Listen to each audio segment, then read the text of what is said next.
Hey guys, so before we begin, I really just want to thank you guys for all the support that you're showing me. Please hit the subscribe button, please hit that like button, and please just continue the support. I really appreciate it, and I really love the fact that we're spreading this information, this knowledge. So before we begin, I'd just like to acknowledge the fact that this is a really different setup, and the reason why is because we're going to be talking about some really important issues, but we're going to really cut it down a little bit and kind of minimize the content. So the big issue today is the Iran nuclear deal.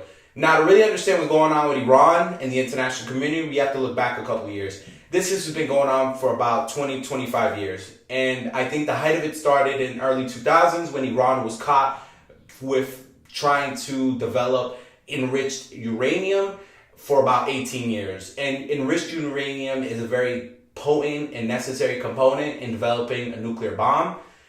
Then again, in 2007, they were caught by the United States with a nuclear program that they had halted in 2003. And if you look at the history of Iran and its nuclear program for the past 20 years, you see a constant of blaming Iran for having a nuclear program, claiming that Iran isn't providing necessary information to the International Atomic Energy Agency, which is an organization that was established to prevent countries that don't have nuclear weapons to develop nuclear weapons. And Iran being slapped with sanctions and being punished by the UN for not complying with their requirements in regards to nuclear weapons and nuclear technology. All of this is necessary to understand, and all this is important when we talk about the criticisms towards the Iran nuclear deal and why Donald Trump pulled out of it. But before we can even get there, we have to examine what's in the Iran nuclear deal. So we're not going to go really depth into it. We're going to give kind of the 7-8 key components to it. And here they are.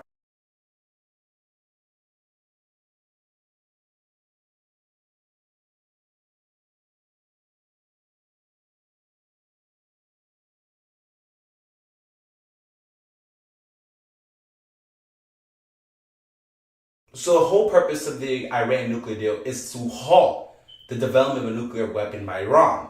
And this time frame is kind of 10 to 15 years.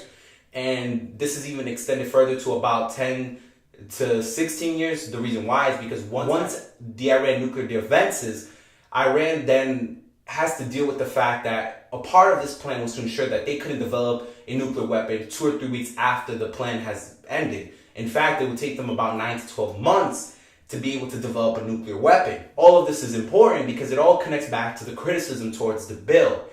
Now, one key component of this bill that is very criticized is the inspections. The reason why people are so critical of the inspections is because Iran is given about 24 days to prepare for this inspection. So a lot of people say they can just clean up their facilities. They can just get rid of the uranium and the nuclear weapon and the technology and the research. Other people on the other side argue that's not possible. And a lot of these facilities are monitored 24/7 all day of the week.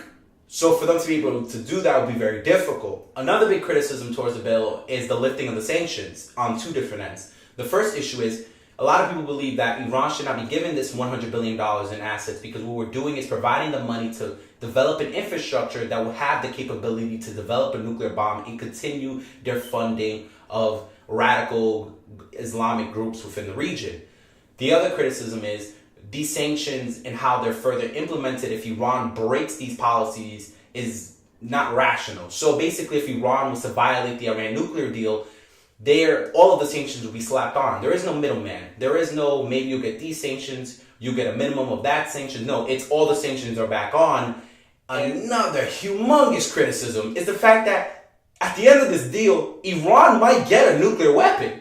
And the reason why there's so much criticism for this is because Iran has a history of arming radical extremists in the region. They have armed Hamas. And Hamas, in their original charter, spoke about destroying Israel. Another humongous component of this is they're backing Syria and President Assad. And they agree with him and his whole chemical weapons program. And these are the biggest criticism that people have. Why are you going to give this country, out of all countries, the country that has people in the military saying that they want to destroy Israel, people in the government saying they want to destroy Israel, the same people who burned an American flag and chanted death to America after we pulled out of the Iran nuclear deal are the same individuals that you want to give a nuclear weapon to. Nevertheless, moving forward on this issue, Donald Trump is very clear. I'm done with this deal. We want a new deal. And he said, I'm going to slap on the sanctions. We're going to leave those sanctions on until you give us a new deal. On the other end, too, Iran, Germany, Britain, and France are saying, we're going to stick with this deal. I want to keep it moving forward. So it's kind of a EU-Iran versus the U.S. My opinion on this, and I've kind of let it show during this video, but I'm going to make it very clear so everybody understands. Iran shouldn't get a nuclear weapon. And the reason why is because we've done everything we can to ensure that no one else gets a nuclear weapon. That was the goal of the modern era. That is what we thrived for after the wall of Berlin fell. We said it.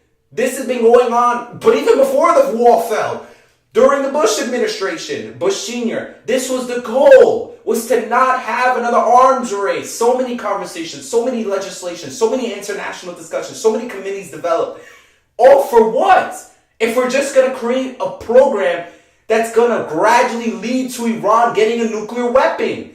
And I have to admit, Iran is entitled to nuclear power because that nuclear power can be used for commercial reasons. But the thing is, they've continuously broken their promises to not turn it into a nuclear weapon.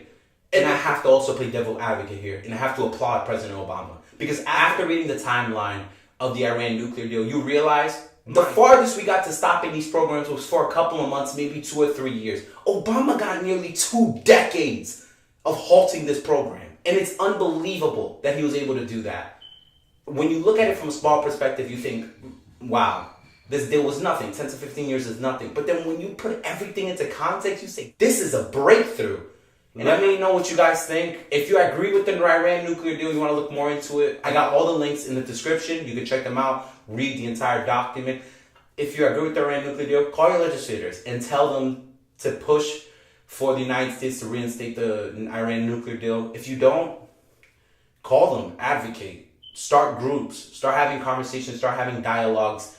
Go to your schools, have these dialogues, have these conversations. Make sure that we talk about this because what we're discussing is the possibility of another country in the modern era gaining a nuclear weapon.